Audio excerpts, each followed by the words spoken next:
కాశీలోని వారాహిదేవి ఆలయం బనారస్లో ఇరుకైన వీధుల గుండా నడవాలి. ఈ ఆలయం కాశీ విశ్వనాథ్ ధామ్ నుండి దాదాపు 700 మీటర్ల దూరంలో ఉంది. దేవిని గ్రామదేవి అని పిలుస్తారు. ఆమె బనారస్ నగరం మొత్తాన్ని కాపాడుతుంది.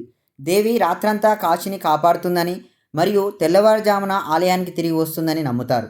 దేవి ఆలయ పూజలు ఉదయం 4 గంటల నుండి 5 గంటల 30 నిమిషాల వరకు అన్ని రకాల ఆచార పూజలు పూజారులు చేయడం ప్రారంభిస్తారు.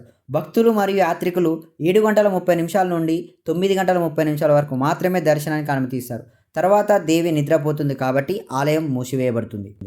ఈ ఆలయం భూగర్భంలో ఉంది మరియు దీనిని పాతాళ లోక్ అని పిలుస్తారు. పైనుండి దేవి దర్శనం చేసుకోవచ్చు. 2 కిటికీలు ఉన్నాయి. వాటి ద్వారా దేవి ముఖాన్ని మరియు మరొక కిటికీ ద్వారా దేవి యొక్క పాదాలని దర్శించుకోవచ్చు. వారణాసిలోని శ్రీ వారాహిదేవి ఆలయం యొక్క కథ స్కంద పురాణంలోని కాశీఖండంలో వివరించబడింది. ఈ కథ ప్రకారం వారాహిదేవి సతీదేవి యొక్క దంతము నుండి జన్మించింది మరియు ఆమె కాశీ నగరానికి గ్రామదేవతగా పరిగణించబడుతుంది. ఇది 51 శక్తిపీఠాల్లో ఒకటిగా భావిస్తారు. వారాహిదేవి దుష్టశక్తుల నుండి నగరానికి రక్షణ కల్పించే దేవతగా మరియు దుష్టశక్తుల నుండి రక్షించే గ్రామ దేవతగా భావిస్తారు. పగటిపూట కాశీ నగరానికి రక్షకుడు కాలభైరవుడు. అయితే రాత్రిపూట వారాహిదేవి కాశీ నగరానికి రక్షణ కల్పిస్తుందని నమ్ముతారు. ఇది ఒక పురాతనమైన ఆలయం. వారాహిదేవిని హిందూ పురాణాల ప్రకారం 7 మాతృదేవతల్లో ఒకరిగా భావిస్తారు.